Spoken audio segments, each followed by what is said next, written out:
Rethink, React. Bonjour et bienvenue chez Rethink and React. Dans ce podcast, nous plongeons au cœur des enjeux environnementaux pour comprendre l'impact de nos actions sur notre monde. Chaque choix que nous faisons a un impact, positif ou négatif. Ici, nous rencontrons des scientifiques, des entrepreneurs, des athlètes, mais pas que. Moi, c'est Patricia. Je vous invite à repenser votre manière de voir les choses et à agir. Convaincus que nous pouvons changer l'avenir qui nous a été légué en agissant dans tous les secteurs, venez avec moi découvrir comment chaque invité participe au changement. Aujourd'hui, je suis avec Samuel Chenal de Itopie, une magnifique coopérative de Genève qui se bat pour une informatique libre, éthique, durable et citoyenne. Donc, Itopie, c'est une coopérative qui a deux axes. Un axe économique, pour lequel ils ont un magasin deuxième main qui se centre dans la gamme professionnelle. Ils ont un atelier de réparation, un pôle de formation qui s'appelle Informer Éthique. Ils gèrent des parcs informatiques, surtout pour les entreprises qui sont inscrites à l'économie sociale et solidaire de Genève. Et le deuxième axe, c'est l'axe d'engagement citoyen. Donc aujourd'hui, on va se centrer sur leur projet Itopies. Mais d'abord, je vais laisser Samuel nous expliquer un petit peu comment ça se passe avec la coopérative, comment elle se porte au niveau économique. Covid impose, on a dû faire à distance avec les moyens de bord. Merci et bonne écoute. Alors, en fait, cette année, la coopérative, dans le sens large, est une structure assez fragile, il faut le reconnaître. Et on n'est pas du tout dans ce qu'on appelle le mainstream. Hein. On est plutôt dans une niche et dans un secteur de la durabilité, pas valorisé par l'économie actuelle, pas du tout.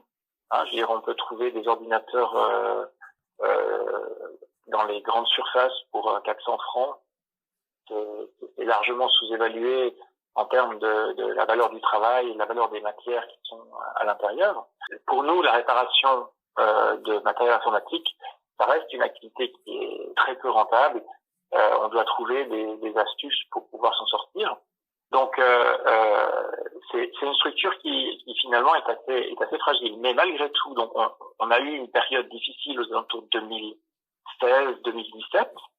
On a pu se relever avec un plan de redressement qu'on a mis en place nous-mêmes, sans demander l'aide de l'État. Et en fait, en 2018, on a eu le premier exercice bénéficiaire. Et 2019, on a eu aussi un bénéfice. Alors, ça reste des bénéfices très modestes. Hein. Qui sont, comme c'est une coopérative à but non lucratif, tous les bénéfices sont réinvestis dans la coopérative. J'ai de la peine toujours un peu à comprendre, c'est qu'on parle beaucoup des développements durables, d'écologie, de la planète, blablabla, mais en fait après, dans les faits réels, les entreprises qui font quelque chose de différent comme vous ont quand même de la peine à s'en sortir. Oui, parce que l'économie, on va dire, dominante en Suisse et dans le monde en général, elle est basée essentiellement sur le neuf, importé de pays avec un plus faible pouvoir d'achat.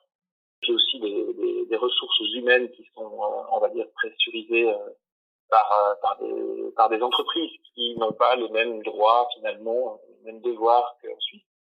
Et du coup, ça crée une distorsion au niveau de la concurrence. On se retrouve avec du matériel neuf qui de fait est plus séduisant, plus récent, plus joli, etc. et qui est encore moins cher. Donc, très compliqué de concurrencer cette démarche. Donc, en fait, l'économie actuelle qui est dominante, elle est profondément insoutenable d'un point de vue environnemental et d'un point de vue social. C'est ce qu'il faut dire. Alors nous, on est à contre-courant et on essaye de s'en sortir avec ce qu'on pense être des activités durables et qui vont dans le sens du développement durable, de la transition écologique. C'est là où il y a aussi eu un changement au niveau de notre positionnement, de notre posture. Depuis 2012 jusqu'à l'année passée, on a toujours été très indépendant vis-à-vis du financement, des financements. Donc, on n'a jamais eu de subsides, de subventions. Mm-hmm. Et à partir de l'année passée, où on a commencé à changer de positionnement, où on a commencé à demander finalement des aides dans des institutions de soutien et de bailleurs de fonds.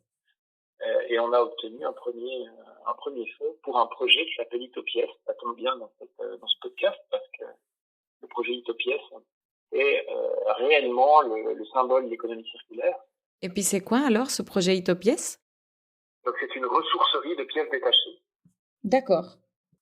Voilà, donc pour ce projet-là, on a obtenu un financement de la part de l'agenda 21 de la ville de Genève, qui a reconnu dans ce projet quelque chose d'important pour l'avenir.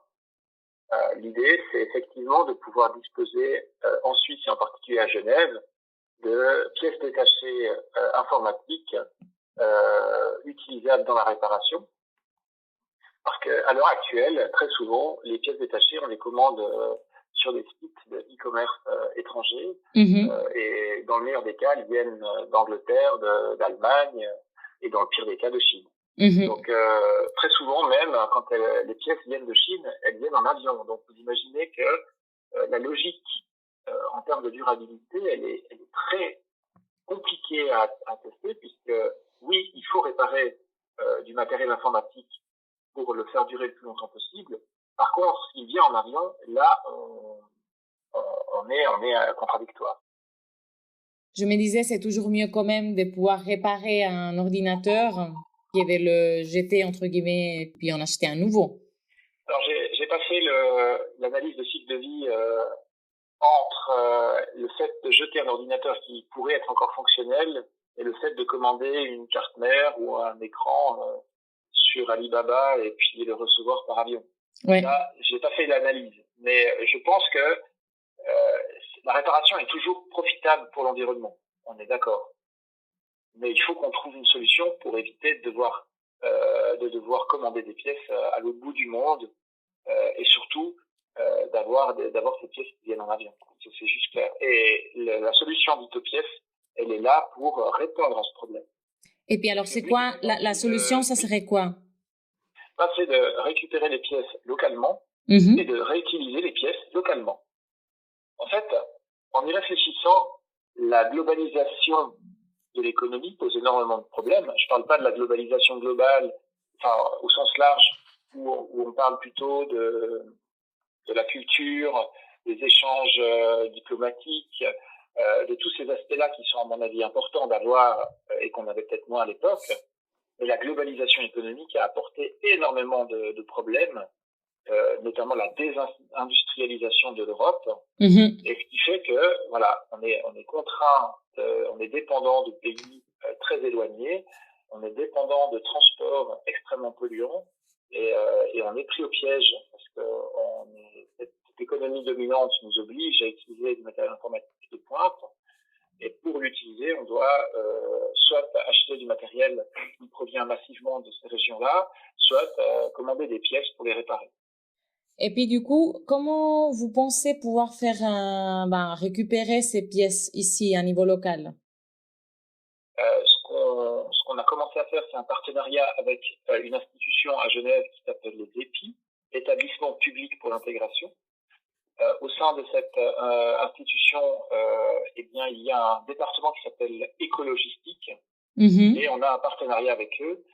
Eux vont récupérer du matériel dans des entreprises ou à l'État, du matériel qui arrive en fin de première vie, peut-être des ordinateurs, des imprimantes, des écrans, etc. Et au lieu de le démonter pour pouvoir l'envoyer à la fonderie pour récupérer les métaux, eh bien, ils utilisent leurs ressources humaines pour démonter, on va dire de manière précise et sans abîmer le matériel, les pièces. Ou alors, si les ordinateurs, par exemple, sont en un bloc et fonctionnent toujours, eh bien, ils récupèrent l'ordinateur en une pièce. Et nous, on essaye de les revaloriser sur le marché local. Donc, c'est un circuit. Quand vous parliez de l'économie circulaire, on est exactement là-dedans. Et circuit court, on récupère le matériel là où il est utilisé pour pouvoir l'utiliser localement. Et en fait, comme c'est on va dire l'atelier écologistique, c'est en fait un atelier protégé. Il y a des personnes en handicap qui sont au bénéfice de mesures de l'assurance AI, par exemple, de l'assurance invalidité ces personnes-là sont encadrées par des maîtres socio-professionnels et peuvent démonter, tester des pièces qui enrichit finalement leur travail au quotidien, parce que plutôt que de casser des ordinateurs, ils vont les démonter et tester du matériel, donc c'est quand même un tout petit peu plus intéressant. Oui. Et puis, ça permet au passage d'avoir une activité qui est économiquement viable, parce que sinon, ce serait juste pas possible d'un point de vue financier. Donc là, on est obligé de travailler avec une forme de subventionnement indirect des ressources humaines, parce que sinon, ça serait juste impossible. Le matériel neuf, il est beaucoup trop bon marché en Suisse. Il est bon marché parce qu'effectivement, on ne paye pas le prix juste. Voilà, exactement.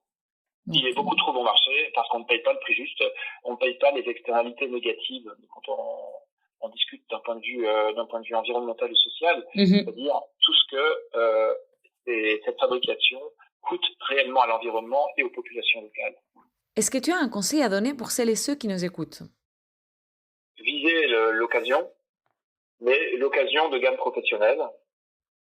Dans la gamme professionnelle, c'est plus cher, évidemment, hein. Surtout la gamme professionnelle neuve, c'est plus cher, mais il y a beaucoup moins d'obsolescence programmée. Simplement parce que le modèle économique est différent, hein. Quand vous achetez un ordinateur au supermarché, vous avez une garantie européenne de 2 ans, et pendant la garantie européenne de 2 ans, le produit, il est pas réparé, hein, il est changé. Au-delà de la garantie européenne, le produit est jeté. Voilà. De toute manière, le client n'est pas remboursé. Ça, c'est comme ça que ça fonctionne au niveau des supermarchés. Au niveau des entreprises, souvent, les entreprises ont des contrats de maintenance avec les fabricants, les grandes entreprises. Oui. Avec Dell, avec Lenovo ou avec HP. Les 3 grands fabricants de matériel professionnel. Eh bien, en fait, en général, c'est 3 à 5 ans, les contrats. Et les contrats incluent la maintenance. Donc, le moins il y a de réparations ou de problèmes techniques, le mieux les fabricants se portent. Donc, les fabricants ont aucun intérêt à ce que les ordinateurs tombent en panne avant. Donc, en fait, d'une part, les ordinateurs ne tombent beaucoup moins en panne, les ordinateurs professionnels sont beaucoup plus robustes, et d'autre part, si par hasard ils tombent en panne, ils sont beaucoup plus facilement réparables. Donc, les deux choses font qu'il faut choisir ce type d'appareil, et il faut les garder le plus longtemps possible. Moi, je dis, on peut garder un ordinateur 10 ans sans problème. Oui. Un ordinateur de gamme pro. Alors, c'est vrai, tu as raison. Et un ordinateur, on peut le garder 10 ans. D'ailleurs, chez nous, c'est le cas. Mais c'est aussi vrai qu'il fonctionne plus comme avant, il rame, et puis voilà, il faut l'amener chez quelqu'un pour qu'il fonctionne mieux, quoi. Pour pouvoir s'aider à utiliser un ordinateur le plus longtemps possible, utiliser des logiciels libres, et bien ça nous aide parce qu'il y a beaucoup moins cette pression au changement. Avec par exemple Microsoft Windows, c'est très connu que les logiciels ralentissent progressivement de manière prématurée. Les gens ils disent très souvent j'ai mon système qui rame, je ne sais pas pourquoi, je vais donc changer mon ordinateur. Oui. Et ben en fait il y a certains phénomènes techniques à l'intérieur du système d'exploitation qui font que oui, effectivement, le système ne se nettoie pas suffisamment bien et ralentit. Et de là à penser que c'est volontaire, il n'y a qu'un pas. Je franchis allègrement d'ailleurs. Donc moi je dis, utilisons des logiciels libres comme Linux, par exemple, comme système d'exploitation, qui est transparent parce que le code source est disponible et qu'il est développé par des entreprises mais aussi par la communauté. Et il n'a pas cette obsolescence programmée logicielle. D'accord. Parce que si on veut l'obsolescence programmée, il y en a plusieurs. Hein. Il y a eu des théories là-dessus. Moi, je ne suis pas un grand spécialiste non plus, mais il y a au moins trois obsolescences programmées. Il y a l'obsolescence programmée matérielle, hein, c'est quand l'ordinateur tombe en panne avant la fin de vie, présumée. Il y a l'obsolescence programmée logicielle, c'est quand le logiciel nous demande de changer l'ordinateur parce qu'il pense que l'ordinateur est trop vieux. Ça arrive surtout sur la marque Apple, hein. Et la troisième obsolescence, c'est l'obsolescence sociale ou marketing. C'est quand la publicité nous impose un changement alors que l'ordinateur marche toujours. Donc c'est ces 3 obsolescences qui sont à mon avis les plus fortes. Il faut les combattre. Il faut les combattre tout le temps. C'est en fait un phénomène qui est criminel. Parce que c'est un phénomène qui va nous pousser dans des situations qui sont extrêmement désagréables d'un point de vue sociétal. J'espère qu'au moins le travail que vous faites et le travail qu'ils font aussi d'autres personnes ailleurs servent quand même à sensibiliser les gens et à améliorer tout ça en travaillant dans l'économie circulaire et locale.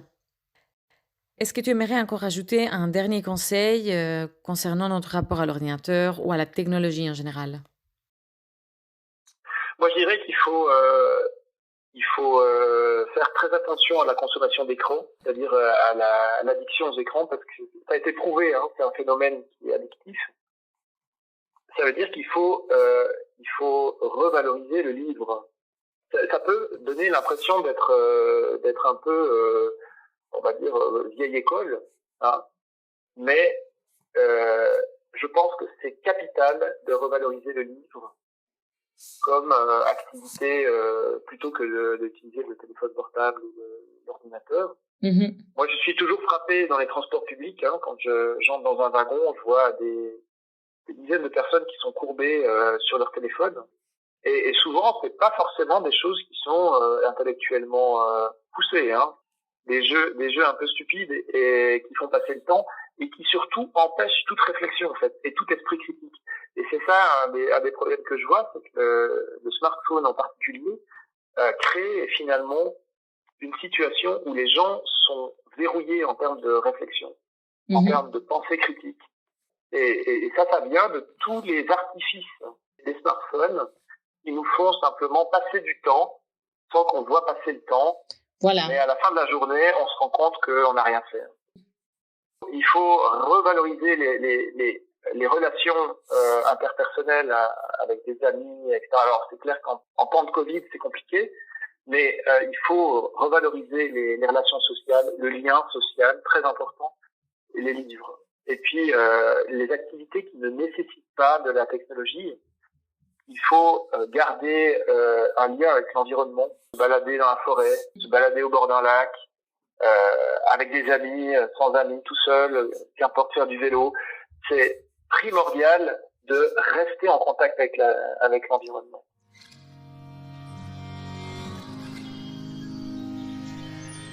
Donc merci beaucoup Samuel. Un petit clin d'œil à notre ami Karim de la boutique du livre à Neuchâtel. Revaloriser le livre, les relations, le lien social, le lien avec notre environnement. Bien sûr, réparer nos ordinateurs et, comme il l'a bien dit, visser les ordinateurs de gamme professionnelle d'occasion. Plus nous laisser tenter par ces super offres, un ordinateur portable pour 400 francs, si est-ce qu'à un moment donné vous l'avez fait. Donc c'était Samuel Chénal de la coopérative Itopie de Genève qui se bat pour une informatique libre, éthique, durable et citoyenne en Suisse. Il nous a présenté le projet Itopies, la première ressourcerie des pièces détachées informatiques à Genève, pour pouvoir réparer les ordinateurs et participer à l'économie circulaire locale. J'espère que cet épisode vous a plu. Dans le prochain épisode, on continuera à parler de l'économie circulaire ici en Suisse. D'ici là, prenez soin de vous et de vos objets. À bientôt.